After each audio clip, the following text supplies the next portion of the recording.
Nadine Brandis, the author of FAWKES and the Out of Time series, and Romanov, which has a cover!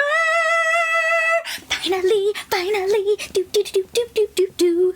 Romanov, my new book that releases May 2019, has a cover, you guys. A cover, a book cover, something that you will see, a visual, something beyond just the cover coming soon. That is going to change, and it will have a beautiful, beautiful cover, and I can't wait to show you. Today is all about book covers in YA. So, I mean, I didn't just want to scream in your face about my cover. Actually, I do. But instead of just screaming in your face about my cover, I would also talk about how I get my covers for my books from my publishers and the cover process. A question that I get a lot on my social media is how much say do you have over your cover? So I thought that I would answer that question and then show you the cover for Romanov. Deep breaths. Don't want to excite the baby. I am approaching this topic from a traditionally published point of view. I have only ever been traditionally published. I've never independently published. So what that means is that my publisher is the one who has provided me with the covers for all of my books. I am coming from a fiction writer, young adult, traditionally published point of view. Now that we have that out of the way, let's talk covers. So my Out of Time series was published with a smaller traditional publishing house called Enclave Publishing. They publish science fiction and fantasy in the CBA. And when I first signed with them, the cover designer read my entire manuscript and then he designed my cover. I had not given any input because I didn't have an idea of what I wanted it to look like. They sent me an initial cover that showed kind of where he was going, but it was almost completed. It looked like this. I really liked it. I requested a couple changes and those went back, and then I got the next draft. So I got to go back and forth about 3 times before we ended up with this cover, which I adore. It was my first ever book cover, and I remember the first time that I saw it, I felt like the designer had taken my imagination and put it into a visual form. I am not artistically inclined. I think more in terms of words. So to see something visually depicting my stories is always really special to me. Then we got book 2. This one was a little bit different. The cover designer was not able to read the story. However, I sent him scenes from the book that I thought would make good scenes on a cover. And then he picked one of the scenes and then designed a cover after it. I actually saw this cover just in its ideation stage. So I saw kind of an outline of where he was going to go with the cover, and then I got to give my okay ahead of time before I even saw a final cover.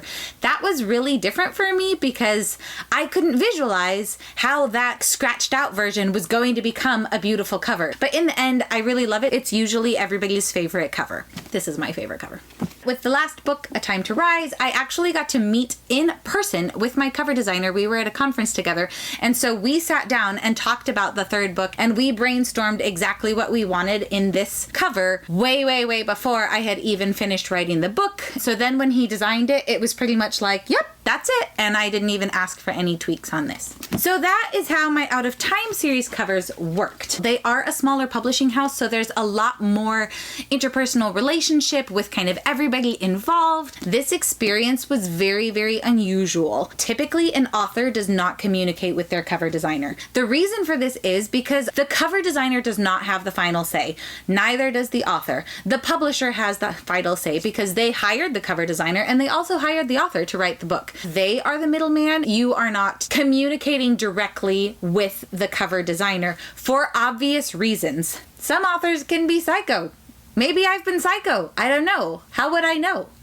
Maybe I am. Someone tell me if I am. Authors can get really upset, and that's just not fair to put that on the cover designer when the cover designer is actually working for the publisher. So then I moved on to Thomas Nelson HarperCollins. This is my cover, and then you're soon going to see the Romanov cover. And so the process for this was very different. I have never communicated directly with the cover designer. I was given a form to fill out with both FAWKES and Romanov, and on that form I specified any vision that I had. I shared important important themes in the book, important objects in the book, like masks that might make for a good cover, important places. I was able to give comparable covers of young adult books that I feel match a tone, just to give the cover designer an idea of what I have in my mind for a cover for the book. In that form, I also include all character descriptions, location descriptions, everything that you can imagine. It is a long form to fill out, and then I send that into the publisher and they give that to the cover designer. Sometimes they will just ask the cover designer for one cover and the publisher will say, here's your cover, what do you think? And there's a bit of back and forth, maybe 3 or 4 different drafts of a cover before the publisher will make a decision to either redo it or just step in and say, this is the cover, you have to be happy with it.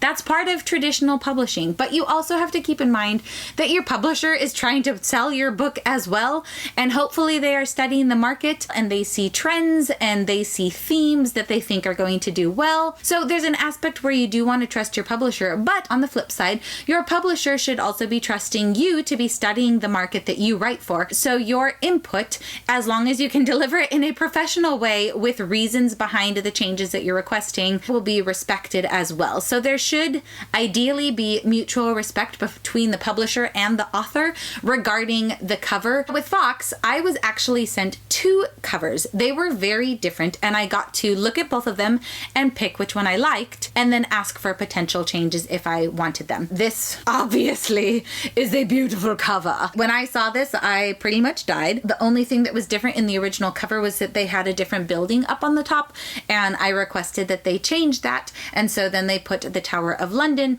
and that was that. It was really, really simple. This cover blew my mind. So now, on to Romanov. Just like with FAWKES, I was sent 2 different covers to look at. They were drastically different. They were both beautiful, and it was actually really difficult to settle on one. So I actually had to go out into the YA readership and contacted some of my friends and asked, hey, can I send you the 2 covers and you just tell me which one you like better? Because I needed to do market research. So after I got some of that feedback, my publisher and I really talked about a lot of the different aspects of a cover and what's important and was this cover going to reach that. So some things that I take into mind when I'm thinking of a cover for my young adult novel is, number 1, does it look professional? Unfortunately, there are a lot of covers out there that don't look professional, and so our eyes just glaze over them.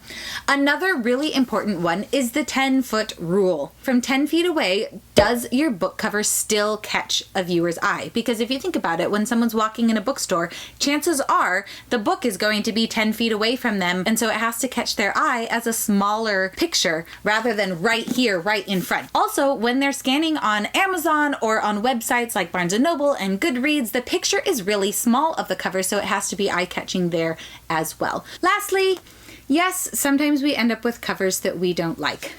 I have been very, very lucky to end up with covers that I love, but the publisher does have the final say. In the end, you just have to trust that they have reasons for sticking with that cover. Part of signing a contract with a publisher is understanding that they are going to have some artistic control over your book. Sometimes they are limited by either what the designer can do or the timeline, and they don't have time to redo a cover, or sometimes they just think that a cover is going to do better than the author thinks it's going to do, and it's just a difference of opinion. So without further ado, I'm ready to show you the cover for Romanov! Okay. Whoa. Whoa. Ah! So I don't actually have it in my hands yet. It's in the mail from my publisher to me, but I will also be posting all about it all over my Instagram and my social medias when the cover does arrive in the mail. I can't wait. Romanov is a historical fantasy retelling of Anastasia. So fantasy, history, blended together, Russian culture, 1918.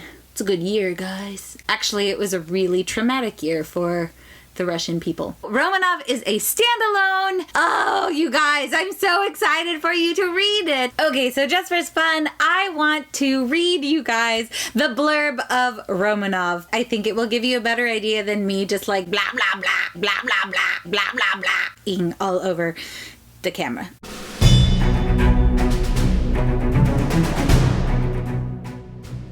The history books say I died. They don't know the half of it. Anastasia, Nastya, Romanov, was given a single mission: to smuggle an ancient spell into her suitcase on her way to exile in Siberia. It might be her family's only salvation, but the leader of the Bolshevik army is after them, and he's hunted Romanov before. Nastya's only chances of survival are to either release the spell and deal with the consequences, or enlist help from Zosh, the handsome soldier who doesn't act like the average Bolshevik. Nastya's never dabbled in magic before, but it doesn't frighten her as much as her growing attraction for Zosh. She likes him. She thinks he might even like her. That is, until she's on one side of a firing squad, and he's on the other. Ta-da! That is Romanov. So without further ado, here is the cover! Isn't it beautiful, you guys? It's just so beautiful. It's my favorite thing ever. I love it. I love it. I love it. I love it. I love it. I love it. I love it. I love it. I love it. I love it. I love it. I'm so pleased. I love the font. I love all of the swirls. I love the illustrated look. It just looks so classic Russian and traditional Russian, which is exactly what I was going for. I will totally break down the cover for you guys in some other video, but for now, just feast your eyes and just devour it. Or if you hate it, stare at it longer because eventually you'll love it. It's just that fabulous.